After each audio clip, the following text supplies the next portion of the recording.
To be the best, you have to learn from the best. Louisville and the surrounding regions are home to many of the most iconic companies and innovative startups in the distilled spirits industry. And the University of Louisville has partnered with industry experts to offer the Distilled Spirits Business Certificate. It's a 6-course program designed to accelerate your success in this booming industry. And guess what? It's all online. Get signed up to make your next career move at uofl.me/bourbon pursuit.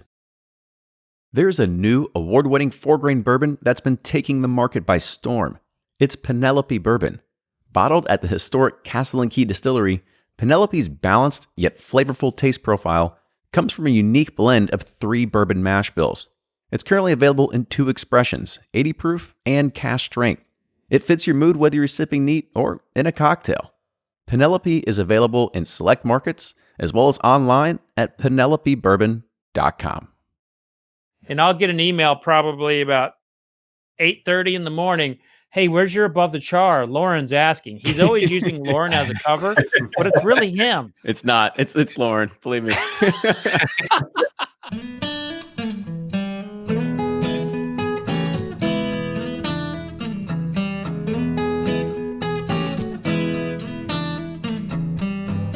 This is episode 269 of Bourbon Pursuit, the podcast featuring news, reviews, and interviews with people making the bourbon whiskey industry happen. And welcome to September.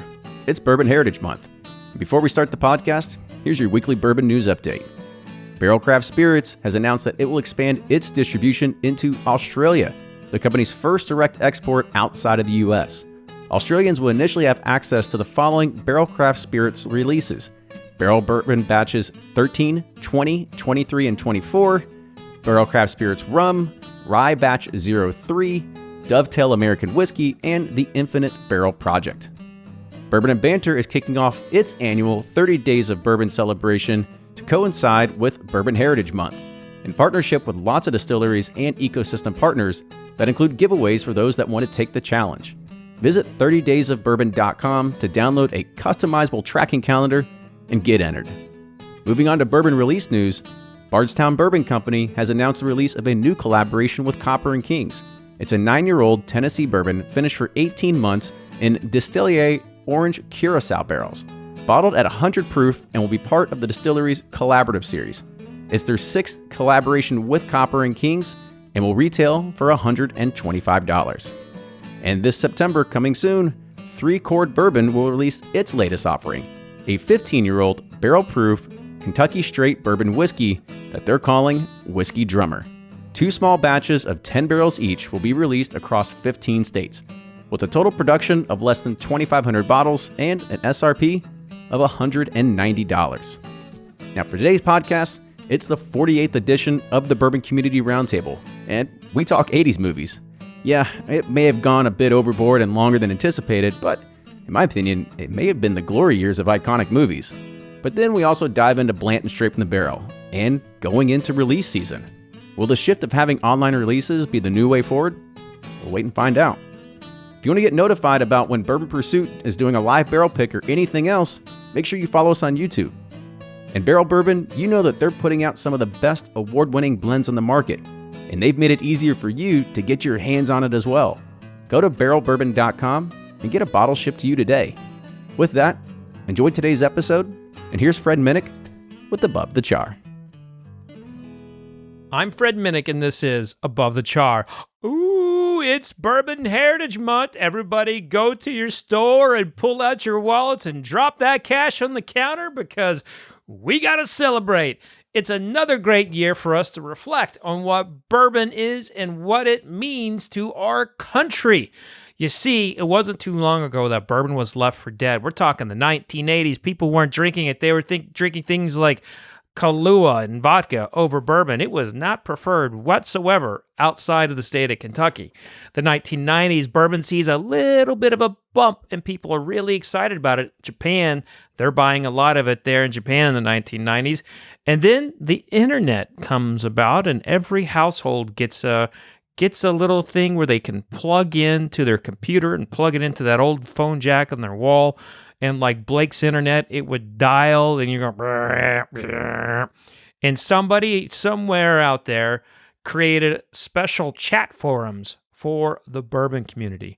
Long before Facebook, Twitter, Instagram, and all these other social media tools, to include MySpace, people were on AOL chat rooms talking about bourbon. Bourbon, one of the most social influencers of all time. And this is its month. And yeah, it's a tough month going into a really crappy year. 2020 has not been too kind to all of us, but I think that we can all grab a bottle of bourbon, whatever one that you want to grab is fine. Pour yourselves 2 fingers neat, or add an ice cube, a drop of water, however you take your bourbon. Raise it up in the air and toast this fine spirit, because every single bottle that you buy goes to support a business, someone's family. It goes to support a state, and federal and state and county and municipal taxes. So that bottle that you're sipping on, it's more than just something to have a good time with. It's somebody's livelihood. So that's what Bourbon Heritage Month is all about. It's about celebrating those who have brought bourbon to us for so long. So to all the distillers out there and everybody who puts their hands on bourbon and tries to make it better, I salute you, ma'am. I salute you, sir. And I wish you the very best Bourbon Heritage Month. And that's this week's Above the Char. Hey, I'm celebrating Bourbon Heritage Month by naming the best bourbons of the century so far. You can go check them out on my YouTube channel, number 30 with Smooth Ambler. Until next week, cheers. Welcome back, everybody. This is Bourbon Pursuit, the official podcast of bourbon, and this is the 48? 48? Gosh, 48th edition of the Bourbon Community Roundtable. It's the podcast where we bring in the most handsomest dudes in bourbon to go and talk about just random stuff, and I think that's what the top of the show is going to be about today. And somebody asked, where is the People's Champ? Where is Ryan tonight? Well, if you would have tuned in last week to our Balcones live tasting, right before we went live, he had actually spilled some bourbon on his keyboard, which is on his Mac Air or MacBook Air. And fast forward like 15 minutes, you could just see like it just went all downhill. I mean, it just started short circuiting and he just didn't have a chance. And so he was on his phone. And then, so needless to say, he doesn't actually have a computer to be able to join us tonight. So therefore, Ryan is MIA. But we've got Fred here tonight. So 2 of the 3 trio. So how you doing, Fred? Good, brother. How are you, man? Doing all right. And we've got our usual cast and crew here. And not to make this, I feel like we've got a lot of good topics for here tonight, but I've got such a fun kind of like intro and sort of icebreaker tonight. I'm going to go ahead and introduce everybody, and then I'm going to give you kind of what it's going to be. So we kind of played around with this a little bit in Discord inside a little bit earlier. And so my idea was, well, let's see how bad people's tastes are in movies. And then what do they think is the best of the 80s films when I give you like a versus. So what I'm going to do is I'm going to start off with you, Nick. So everybody knows Nick from Breaking Bourbon. They've got one of the best websites out there for tracking new releases, weekly emails, Patreon community. They got all kinds of good things going on there. So I'm going to start off with you, Nick. So you got to choose one movie and why. Caddyshack versus Ghostbusters. I got to go Ghostbusters, man. Probably neither of those two on my top list of 80s movies, but just Ghostbusters, just fun. I like the fun element to it. I like the old one, so Ghostbusters all day long. Yeah, it's both are classic. I'm going to say I'm a Caddyshack fan. Anybody else in Team Caddyshack over here? I got more into Caddyshack in college. One of those I couldn't see in the 80s when it was released, but it became a favorite. Listen, Ghostbusters, we were all all of us have had a moment in our life where we thought to ourselves, we need the Ghostbusters. I never in the world thought to myself that I need a guy, to come and clean the greens and fix up a golf course and stop a rodent. But listen, Ghostbusters is a classic. That Caddyshack is nice, but who are you going to call? I know. It got the good Ghostbusters all tagline. day. Yeah. And you know Brian O'Hara from Sippin' Corn. He's written a book. He's the law man on bourbon. And so, Brian, yours is The Breakfast Club versus Footloose. I've got to go Footloose on that. Breakfast Club, they ruined it by having us watch it in a religion class. I went to a Catholic high school, and they got way too deep on the characters, and it just way too deep on it. So I've got to go with Footloose, and I'm no dancer by any stretch, but man, I love that movie. Yeah. I'm in Team Footloose over there too. Blake, are you Breakfast Club? Hold on, I don't even get new movies. I get the leftover movies. No. Okay, we'll get you new ones. So everybody knows Blake. It is Blake from Bourboner, Seal Box. He slangs whiskey. He talks whiskey all the time. All right, so I'm going to give you this. These are two fun ones. So Fast Times at Ridgemont High or the Goonies? I mean, so I've probably seen Fast Times at Ridgemont High on TNT like halfway through, so I feel bad for saying that. But Goonies is just a classic. I mean, we actually let our kids watch that this summer. It's like a movie at the pool thing, and the Goonies was on, and forgot like probably not age appropriate for 7-year-old, and had to pull them back a little bit. But no, I got to go with the Goonies. That's just a classic right there. I agree. All right, Fred, you want one? Well, I want to chime in. I mean, Breakfast Club, I mean, that set the tone going into the 90s. I mean, I feel like the Breakfast Club was basically the origins of grunge. You know, you had Judd Nelson there, and who didn't have a crush on Molly Ringwald for like the next 20 years of their life after that movie? I mean, Breakfast Club was like, I can't believe you all just dismiss it for a freaking part of the country that, you know, wouldn't let people dance. I know it's tough. That's a tough one. I mean, the Breakfast Club definitely it's one of those coming of age tales too. You know, it's definitely nothing that they've been able to recreate or have anything like it. So it's supposed to be tough, Fred. We're supposed to fight. I know. Yeah. That's the whole point. It's one of those movies that resonates with the time, though, too. I mean, I've looked at some good 80s movies. Some of them don't really resonate. They're maybe still good movies today, but that's one that's like, yes, that is the clothes, the hair, everything. It's the jeans, it's the 80s through and through, and it reminds you and kind of like brings you back to the time when you watch it, which not all these movies necessarily do. Maybe like special effects might be different, something like this. This is just all... Yeah. Reminds you of the era, which is pretty cool. And teenagers haven't changed, and you know, weekend detention hasn't changed. You know, they may not like, you know, SWAT kids anymore, but except you do Zoom detentions now. Yeah. You just got to sit on Zoom with your teacher for like an hour. I was gonna say, is that a real thing? How do they like discipline kids in school these days? You know, I mean, like, not let them get on Zoom. That seems like a win for the kid. It is a tough one. All right, Fred, I'm going to give you a very tough one here, Fred. All right, here we go. Scarface versus Batman. Oh, see, I've actually watched both of these recently. And, you know, I think the 80s Batman series was probably its greatest embarrassment. You know, the 80s was not a good time for Batman. You know, it's not until we get into the 90s and the 2000s that Batman's like strength comes back from its early days.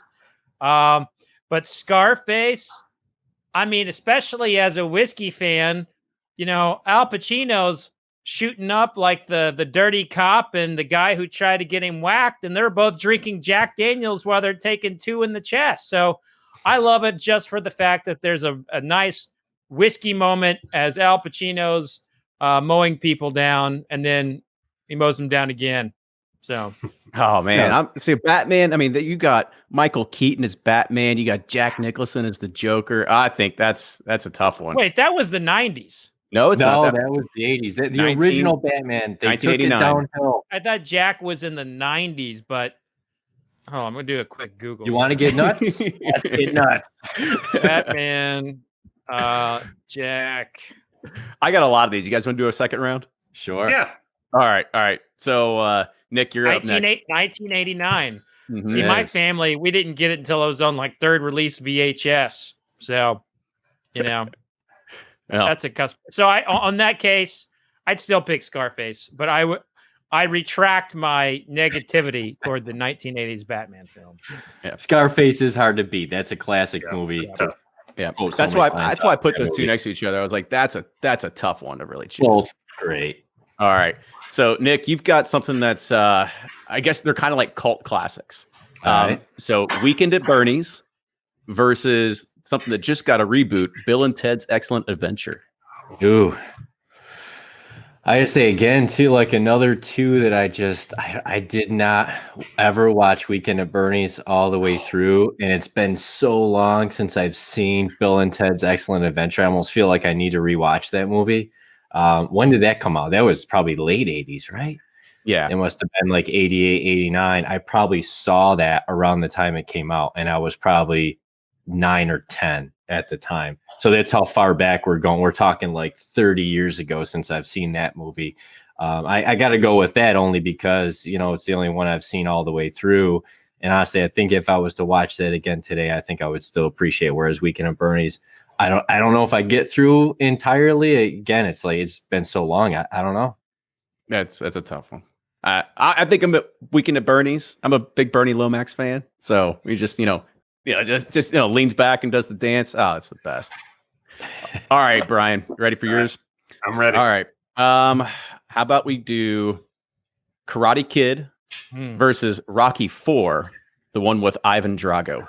I've got to go with Ivan Drago. That was a badass movie. Rocky going and training in the snow, and you see Ivan Drago getting shot up with all the steroids. I mean, it was perfect timing for what the country needed in a movie, and it was and after the Thunderlips episode with Mr. T, that was number 3. Then you come out with the fight against the Russian.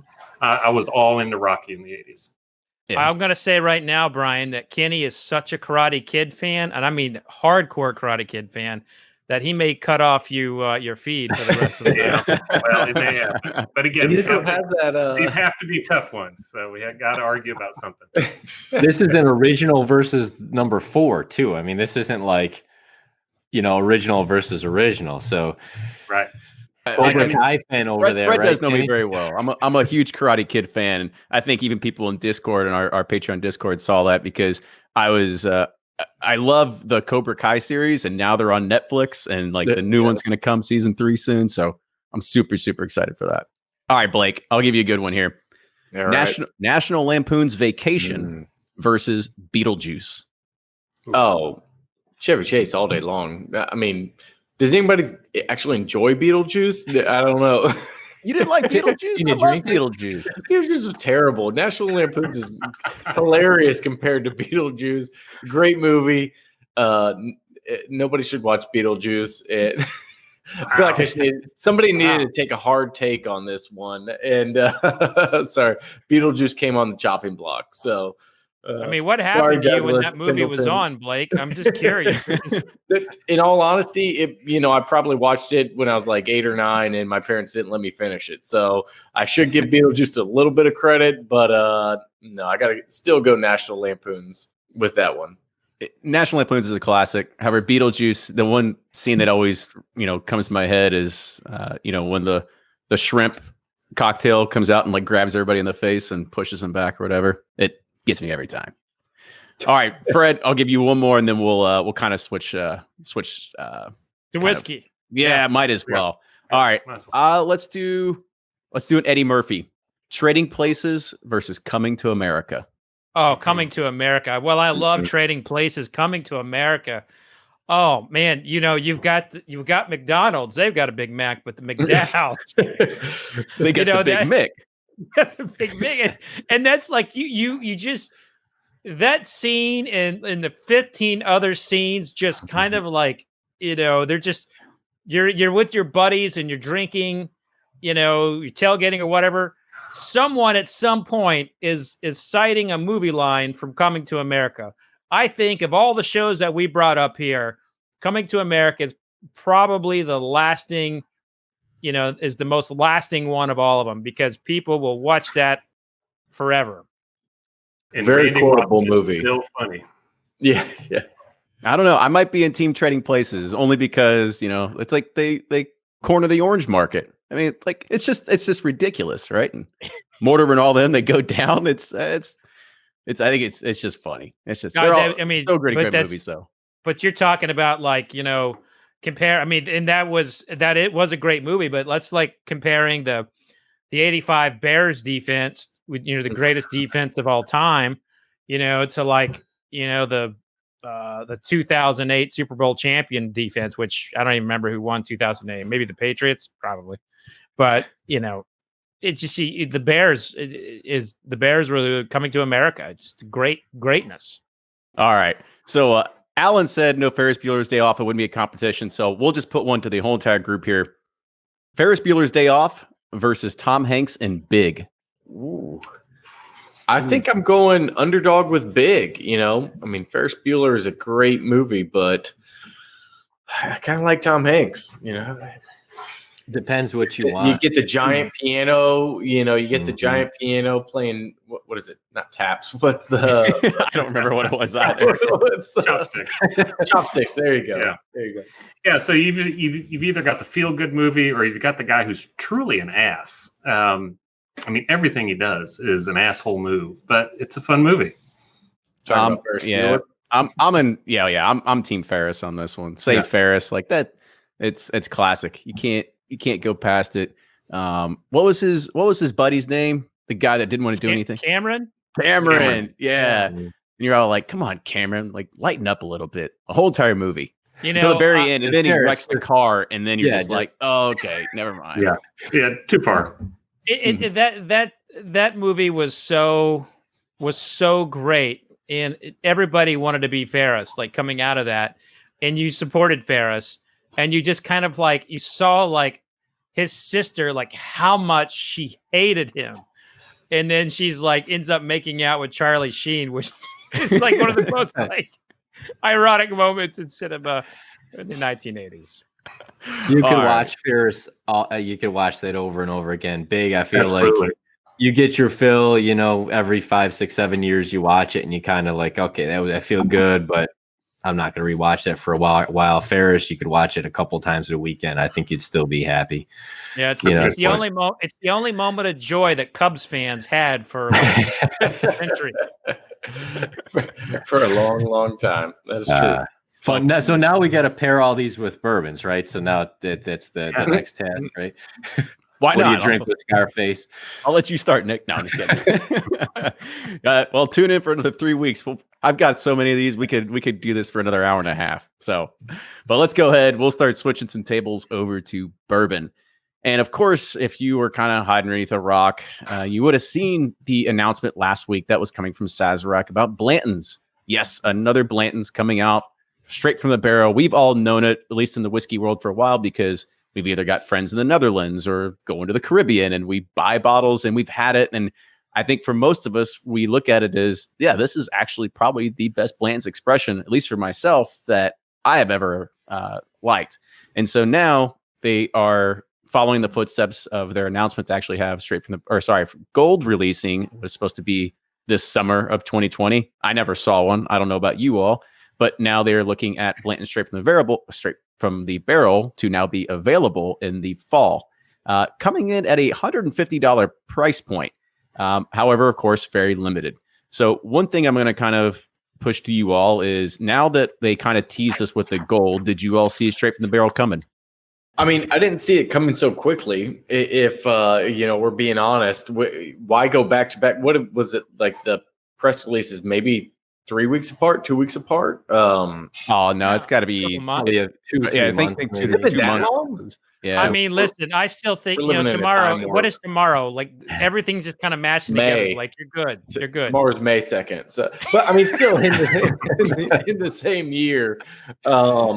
Like that seems kind of odd. Like, why not announce them together, or what? Are you just trying to give a great lead up until the fall releases? I don't know.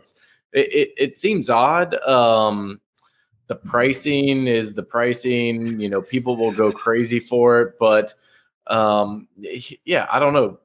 Maybe buy it up overseas while you can, but I'm sure that's still gone. But it just, I don't know. It's just like one thing after another. We're defending all the new Buffalo Trace releases, is the Weller single barrel with the pumpkin spice label, and then it's the Blanton's Gold, and we get it. Everybody wants your stuff.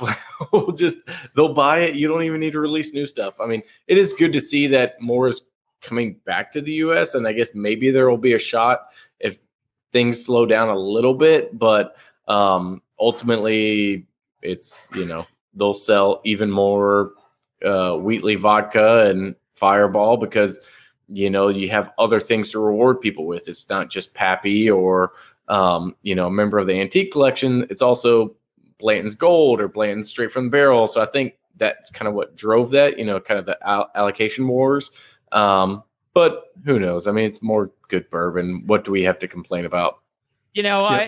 This came up on a recorded podcast not too long ago that we did, Kenny, that I don't think it's released yet, so I don't want to give too much into it, but I mean, I think that it's easy for us to just point fingers and yell at Buffalo Trace for doing this. And I'm certainly guilty of that. And but they got to make business decisions.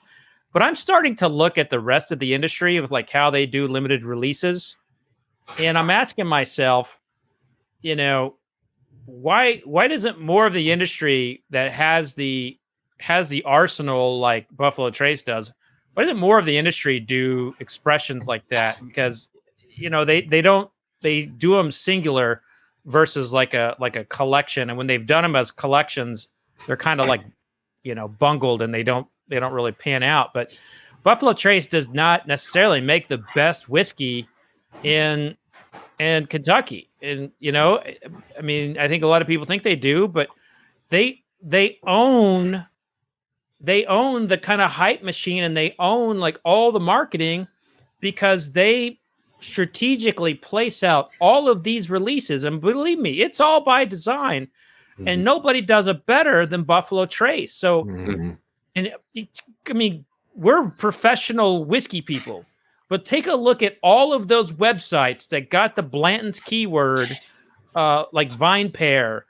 They got the Blanton's keyword last week. And you know what? They got 150,000 views off of that. Boom. Clickbait city. Maybe it got put in Reddit. Maybe it got in a Facebook page. This is these guys understand where we are from a media perspective, and they own it. And I'm tired of it, but they do a great job of it. But they do a great job at it. Yeah. You really can't. I mean, you get frustrated, but I can't blame them for it either. I mean, they're a company. They need to sell their product. People want their product and they want it more and more. And it gets marketed like crazy with seemingly very little effort on their part. A lot of it's done, out there in the field with people talking to each other, the liquor store owners all up and down. So that's great for them. It makes us all frustrated.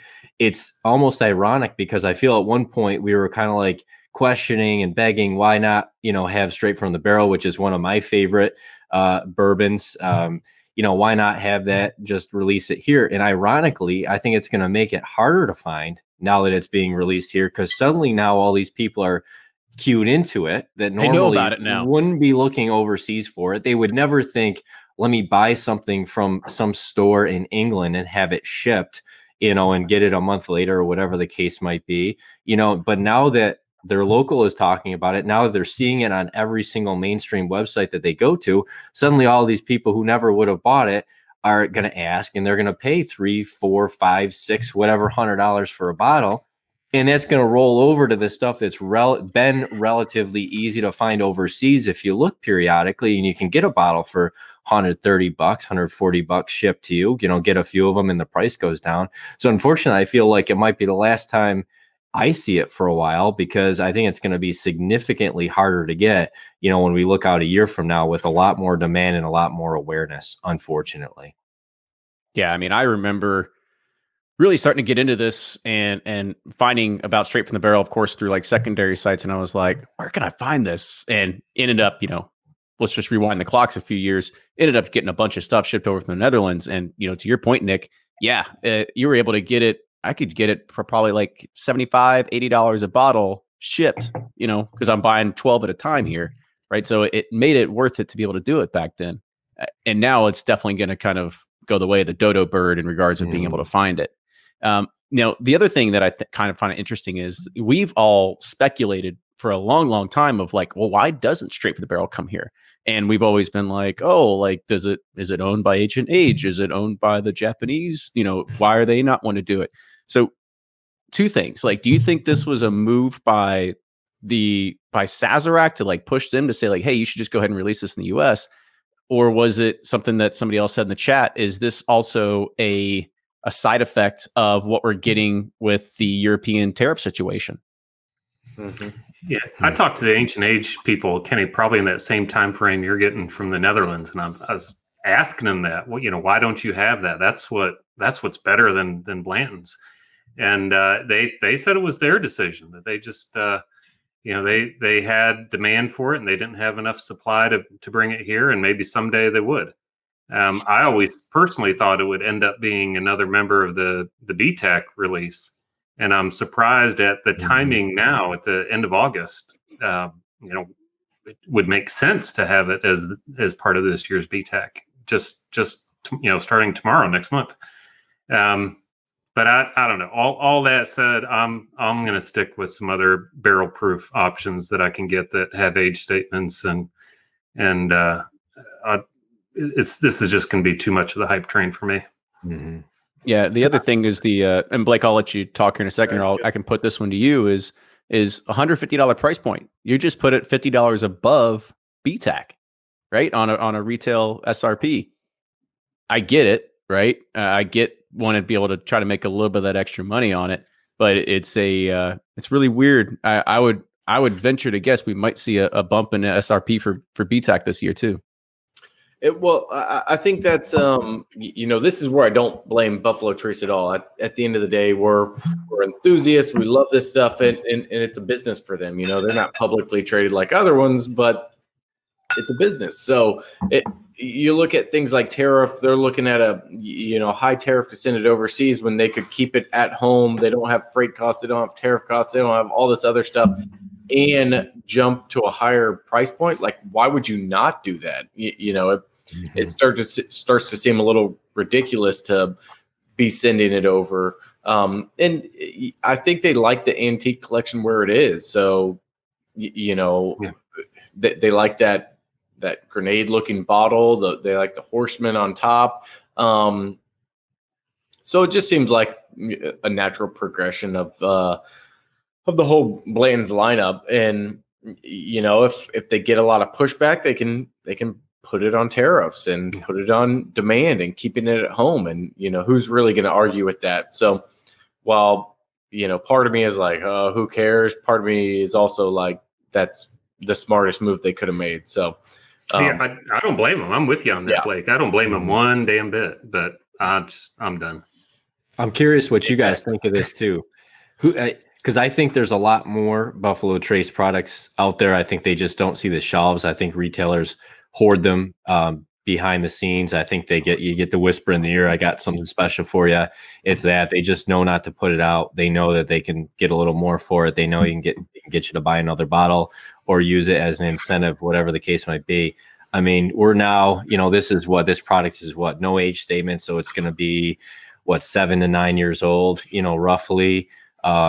They could have been putting a lot more in barrels that long ago. I mean, is it possible? What are you guys thinking? What do you think in the chat, that they just have a lot more of it? And so now that that's the case, they can start introducing it and not really change the overseas market, but bring a lot more bottles out into the market. And why not open in the US? Why flood the overseas market with more? Why not bring it here, charge more, and, get the hype behind it?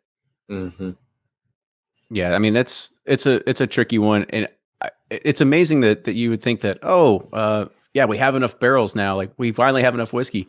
I thought we were like right now in like the peak of pretty much everything, and everybody's starting to keep throwing down more and more new barrels to be able to keep up with this demand. Either it is not going to be the same whiskey as it used to be because maybe it's, not aged an extra year. It might be 6 to 7 years or 5 to 7 years or something like that, instead of maybe 6 to 8 of what we're typically used to. So not too sure exactly what that could actually end up looking like for the whiskey itself. Well, Blanton's is largely overrated anyway, in my opinion. And it's like, I know people go crazy. Here we for go. it. Bringing out Huge the whiskey head. bring it out. Fred But said it. but it's a whiskey that's never gotten, outside of like mid 80s for me, and has never won one of my like blind tastings that I've done. And you taste it with someone blind, and you very rarely see him pick Blantons. Now, I will say that the one we're talking about here is the one that I gravitate toward. I mean, hell, I like a lot of whiskey straight from the barrel, but Maker's Mark, won't give me 12-year-old whiskey straight from the barrel. So it's you get, most of us kind of go for the Elijah Craigs, the Larcenys, and the George T. Staggs, and the Stagg Juniors. I mean, whiskey geeks, we love friggin' cask strength bourbon. Yep. And you could take it out of the horsey label and put it in a tin can and slap the label bourbon on it, and I'd probably buy it and spend a lot less money. But bottom line is, Blanton's on a friggin' it's on a dadgum ride. It's on a wave that we have not seen really ever, because it was an existing product that was out there, and there was not one thing that pushed it over, into the hype world, and it just started friggin' taking off. And it's like, we can debate about where it came from. Was it being on Justified? Was it some of the TV it was on? But it just the bottle looks and feels like Kentucky, and I think Blanton's, more than any other bourbon, has enjoyed the larger marketing of bourbon as a whole, and it's just like, it's going nuts. So they could probably charge $1,200 for the bottle and still get it. I think we all have friends, and anytime they need a bottle or something, 4 out of 5 times, what are they asking for? I need a bottle of Blanton's. Can you help me get a bottle of Blanton's? And you're just like, oh shit, here we go again. Of course, the answer is no, but no, we can't help you there. Depends on the friend. Brian, question for you: is straight from the barrel a trademark thing that they have? Because I feel like that's such a great tagline for a bourbon. Like, what we have a lot of uncut, barrel proof. Everybody's got cask strength, barrel strength, all those sorts of things. I can't remember if they have registered a trademark for that phrase or not, but you're right. It's a great phrase and no one else uses it. So maybe they have. I just don't know. Pursuit straight from the barrel coming soon. You go. In tiny letters, but it's there. Yeah. But I'll say this, I would take a Buffalo Trace barrel pick over Blanton's all day long. Yep. I'd take an Eagle Rare barrel pick over Blanton's all day long. But the one brand that I would really I wish I could see more of, and I wish we could see more of them playing with, is Rock Hill Farms. There was something about the combo of the barrels that they use and the age range that they got for Rock Hill Farms that just hit the sweet spot for me in a lot of ways. So every time that I see the growth of Blanton's, in my heart, I see Rock Hill Farms kind of getting pushed off to the side a little bit. Give it a year. They'll reinvigorate the brand somehow. Look at the secondary on Rock Hill Farms right now. It's insane. Yeah. There's so much Pure less insanity. in it, though, too. I mean, you don't see that hardly at all. It's very low numbers, even compared to Blanton's, which, does pop up, and you can get it for $90, $100, $120. Rock Hill Farms is definitely harder to find. If you can. Yeah. Back in the day, Brian, we could just walk into a liquor store and we could get 3 bottles. Whatever we wanted. Get Weller. But the good days. Thinking of that, though, when I think about when I was, most buying straight from the barrel, there weren't a lot of barrel proof options at that time. If I remember right, this is before Elijah Craig barrel proof. This is before Stagg Junior. This is before Maker's Mark cask strength. So there weren't a lot of options either. So here you had, and I did come across some really good barrels of Blanton's years ago that in tastings people did pick, and they did pick above, even BTAC in some cases. So they've been out there, but I think what's happened is they probably let quality slide a little bit, maybe the age slide a little bit. They're producing more of it, but B, now we've got, when you look at some of these Elijah Craig barrel proof batches, they're just as good, as straight from the barrel, easily. So you didn't have that option before.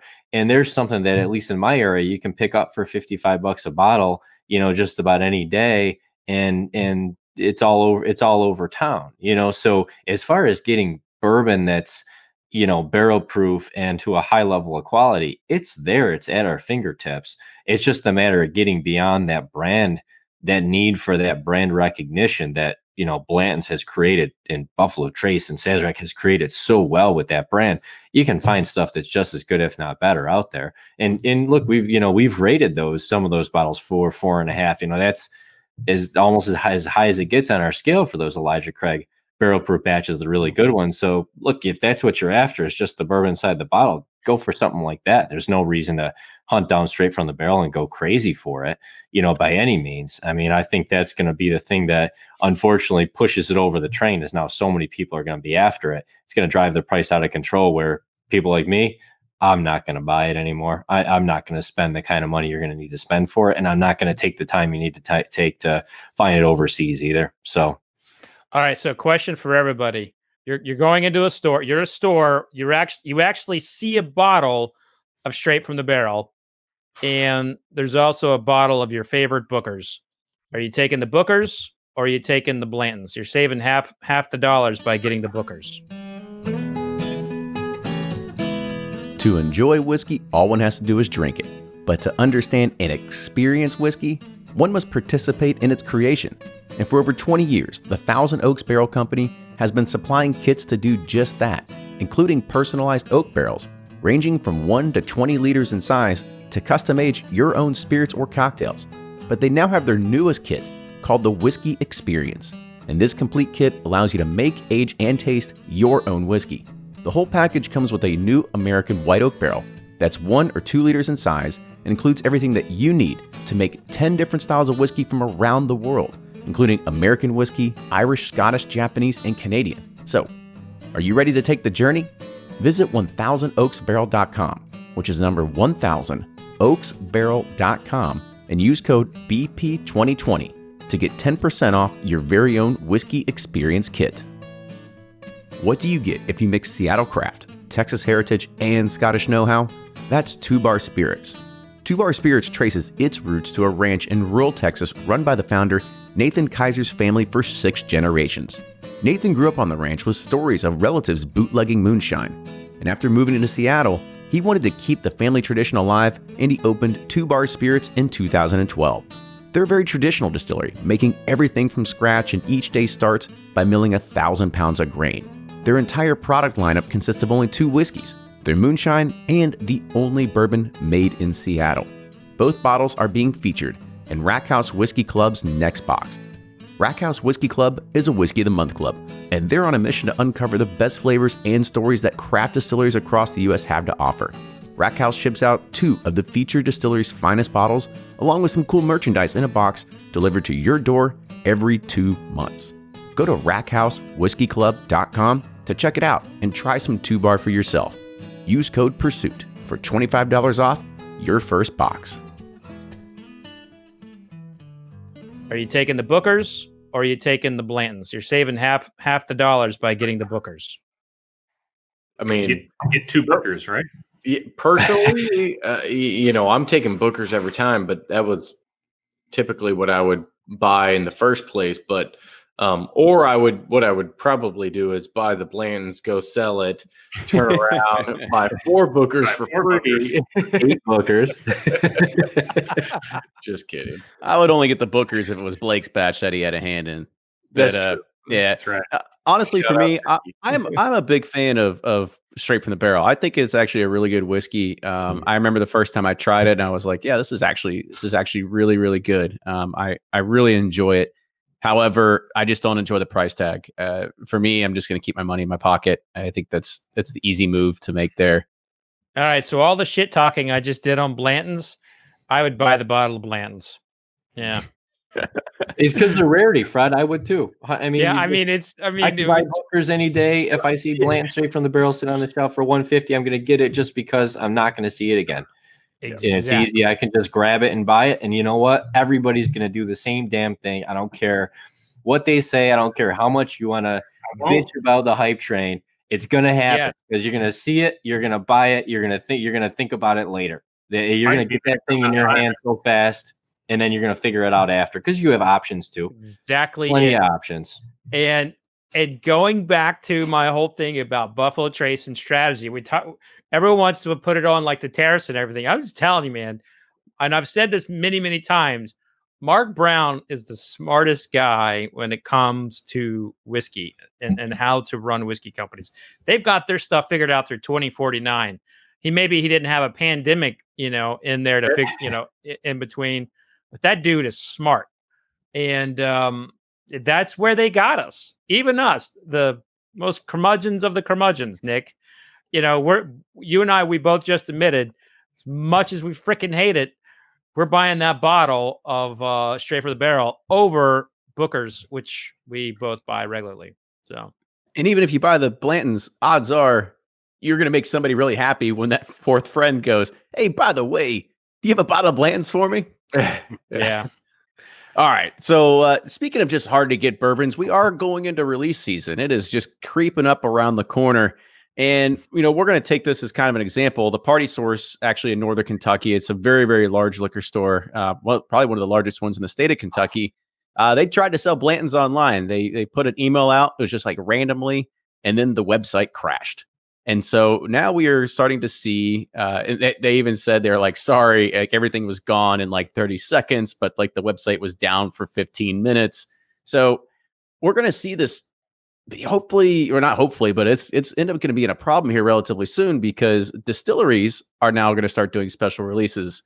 We've already seen it now with Four Roses Small Batch Limited Edition for 2020, as well as Old Forester Birthday Bourbon, is that they are going to do their typical distillery releases where people would camp outside, now going to go online. First off, well, we're not going to really get into the technical side because just throw it on a beefy server that can be able to handle it. But for myself, Fred, and Brian, we live here in the city. Like it's okay. Like if we get it and our name gets drawn, awesome. But Blake and Nick, I'll kind of put this in over to you. They're not allowing anybody to say like, oh, you can bring a proxy or anything like that. Like you have to show up with your ID to do it. Is this something that you all feel is like fair? Like, is this something that you all are happy about? Like maybe you get a chance and you'll hop on a plane or drive down to go and get a bottle if your name gets drawn or something like that? I guess I got to say that my days with these limited releases of really going out of my way to get something are behind me. In Fred's example before, all day long, if I walk in the store and I see something on the shelf that's going to be really hard to get, absolutely, I'm going to grab it and get in my hand as quickly as I can if the price is fair.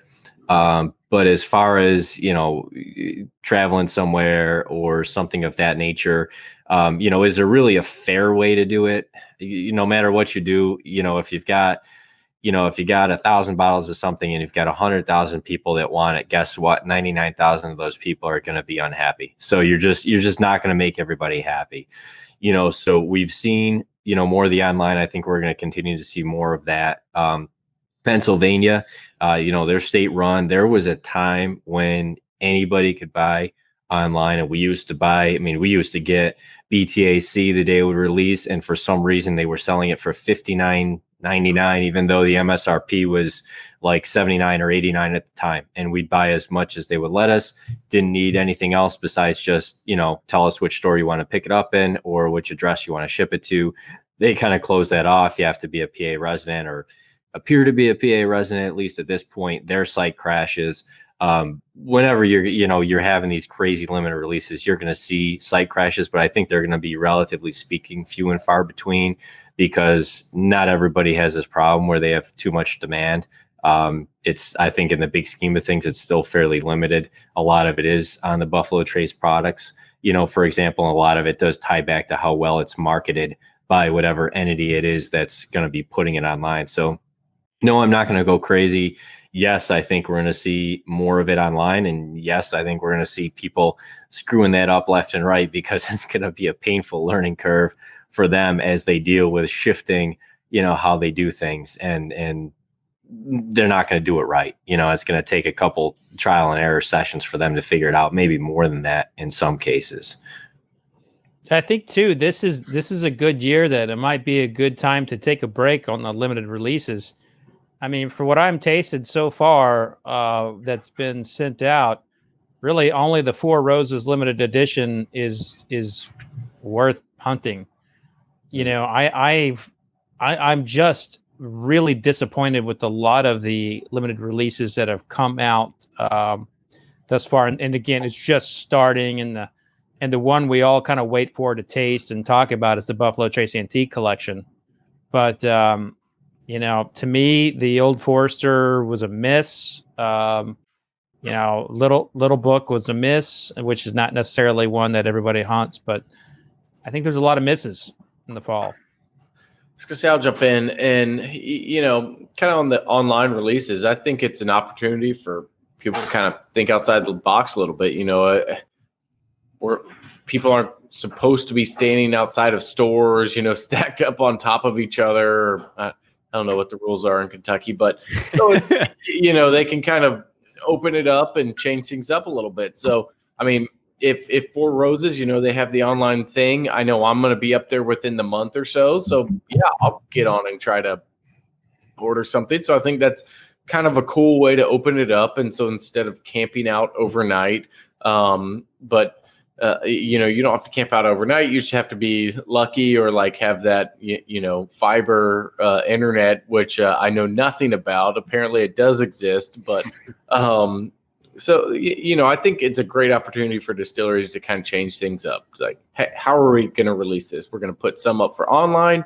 And if you're going to be traveling up here in the fall, you can pick it up then, and then have other people be at the distillery.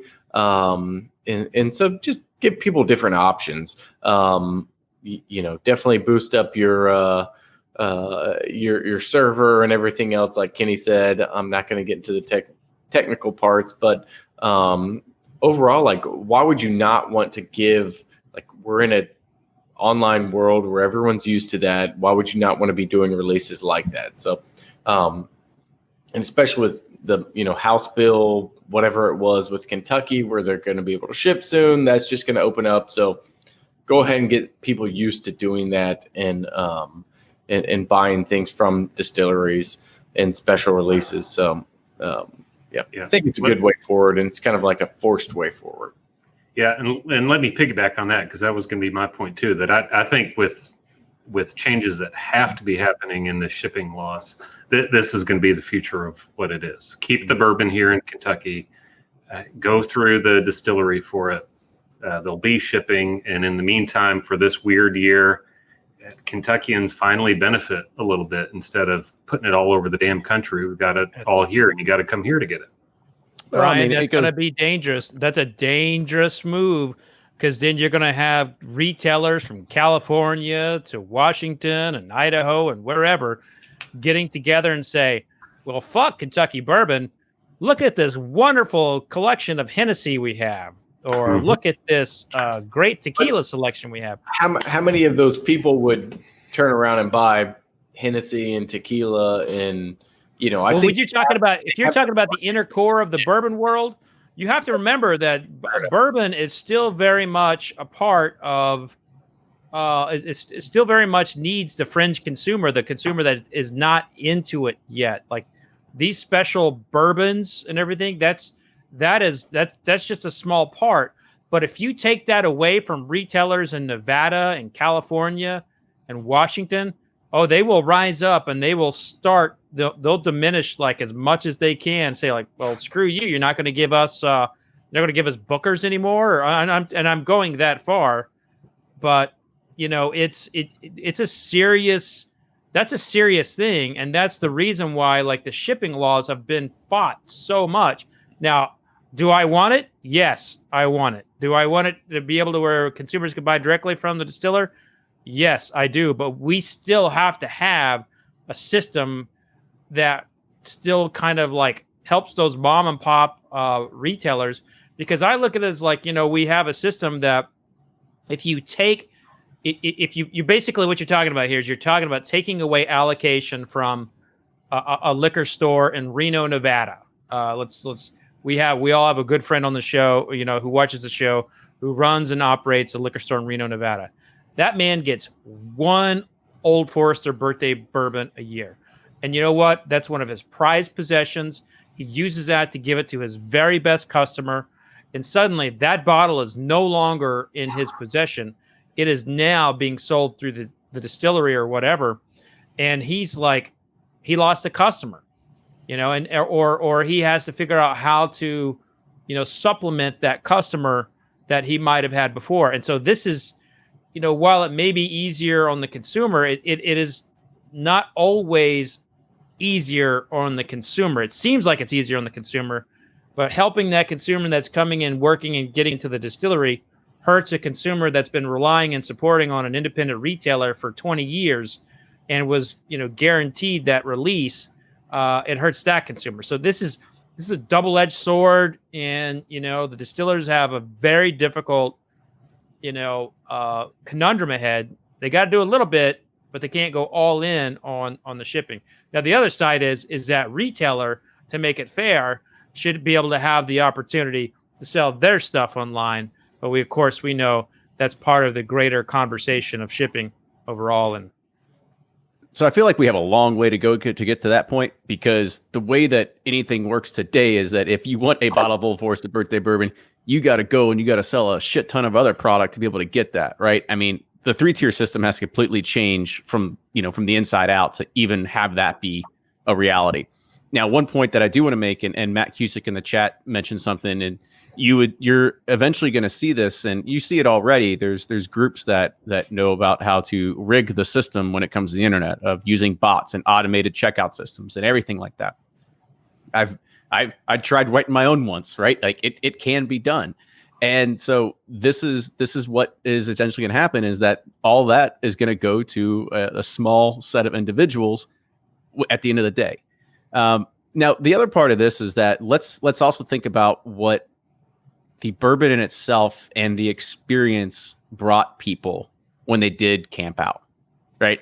Let's get out of our like old fogey, like we're just old grumpy men now. We're talking about like internet releases of bourbon. Like at one point, like we were also people that would go and we'd wait in line.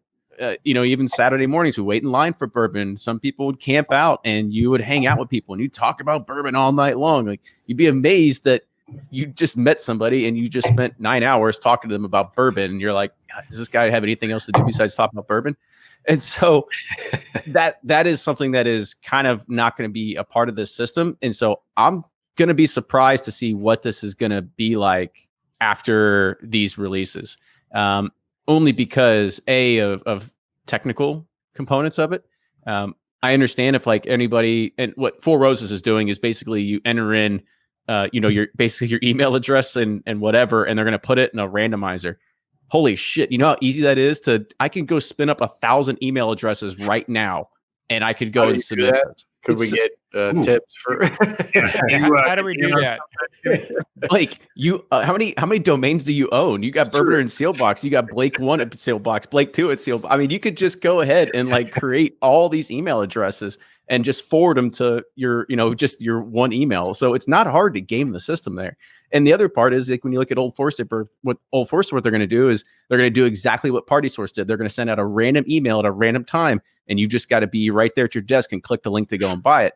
And we know what happened with the Party Sources, their website crashed. So unless you are accounting for it, and anybody that has gone through and tried to get a barrel on the day that Buffalo Trace releases their barrels to the public, everybody kind of knows that everything's gone in 15 seconds, and it's frustrating. And so this is going to be a real challenge to see how they're going to be able to adapt to this. I personally think that they're going to probably just go back to in-person releases. I see a lot of people that are on the chat and I'm kind of feel like I'm one of those people too. I'm like, come on, like we're in Kentucky, like this should be ours. Like it's our distillery. Like it's right here, like let Nick go to his local liquor store up there. He doesn't have as much competition around here, but it's a shitty thing for me to say, but that's how I feel. I see how it is now, Kenny. See, Nick, I was advocating for your world a little bit. You know, I was trying to help you out of staters. So, you know. Yes, I appreciate that, Fred. What I think is kind of interesting too in this, in what we're dealing with here, is I look at the retailers around me, and I'm in New York, not New York City, New York. I'm in the other New York, so very different world. I gotta say, I think a lot of retailers in general, just pure location. It's just, they just sell what they get. They don't necessarily go drastically out of their way to get special stuff unless it's somebody that owns the store or manages the store that's personally interested in that. For a lot of them, I think the limited releases are more of a headache than anything. It's not really where they make their large source of their money. They basically got in more or less, they're in partnership with New York State, where, they have this product that everybody wants, and, they're spread out enough that there's enough demand, so that as long as you get some foot traffic, you can make pretty good money in that business. And so, what they haven't had to deal with is they haven't had to really deal with a dominating online presence yet, like other retailers have had to deal with Amazon, for example. And so all these states obviously are going to want to fight that, because they're in it. They're in it with the tax revenue. They don't know what the other states are going to do. They don't want any other state getting a leg up on them. Demand might go up, but it's still a finite thing, right? There's only so many bottles of whatever that are going to be made, and only so many bottles that are going to be bought and consumed. So no state wants to give up the power they have. So I feel like we're at this standstill where it's going to be a lot of back and forth. Things are going to move one direction, then they're going to slingshot back the other way. But I think ultimately, people are moving more to this online, phase. But at the same time, I think it needs to get easier. If these distilleries are finding it's too much to manage, they're going to say, screw it. Why are we doing this? The whole point was to make it easier in some sense. And if it's not easier and it's frustrating, we're just going to not even go that whole route with the technology side. We're just going to go back to, come to the distillery, because that's what we want you to do anyway. I'll toss in there too, one thing that I've always thought would be a good idea. I don't know why it's all dropped at the same time. If you're a retailer, or really anybody in control of that, you get 100 bottles of something special. If you don't have a plan already for it, why not randomly put out a bottle or two periodically throughout the whole year, so that customers that are constantly going to the store might randomly come across, just sneak it on the shelf, something special. Why does it all have to be? That's what Liquor Barn does, basically on the same day. And I don't see many doing that. And I'm actually not familiar with Liquor Barn's, they do. I'll say this: they don't do it all the time. They just kind of sprinkle it in. They still have their raffles and stuff. But somebody gives Fred a phone call first. Yeah. Huge opportunity, though. Here you have something everybody wants. It's not like electronics where they can just make more of them. There's a limited amount of what it is. And so I feel like people don't really know how to handle that. A lot get more frustrated than they should be. They get way too many calls, way too many people trying to abuse it. They get frustrated with it. They just say, I'm just going to sell it for a lot, or I'm just going to not put it out anywhere and tell everyone I don't have anything. So there's a great opportunity for these retailers to connect with people, for the distilleries to connect with people. And I think we're seeing more of that. I think we'll see more of that, but I think the dynamic of the 3-tier system has kind of forced, unlike other things that we might buy, it's forced a little bit of a challenge in the face of this, because, some people have an advantage over others, and they don't have to play the same game that everyone else has to play in the retail space. Man, that was a very good way. Yeah. That's a round of applause for closing that one out. Totally preach on Nick.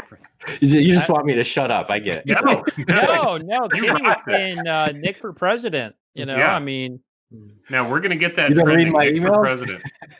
Yeah, if you're, is it too late to enter for president, Brian? I think maybe there's like 2 states he can go win. Yeah, I think we could just write him in, and we know who we should get.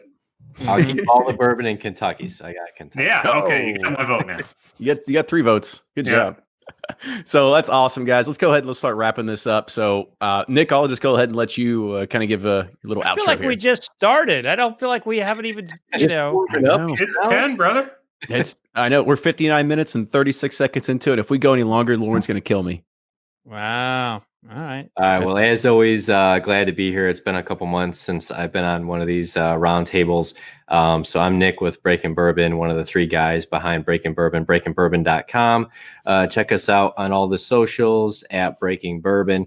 And we're putting out a lot of new reviews now. We're trying to do one a day. We've kind of got like a capsule review format and still our long, in-depth format. So if you have any feedback on that, curious to hear it, hit us up at, you check out the contact on our website and hit us up with a message there for, what you think about Breaking Bourbon and kind of your experience as you come to the site and interact with us.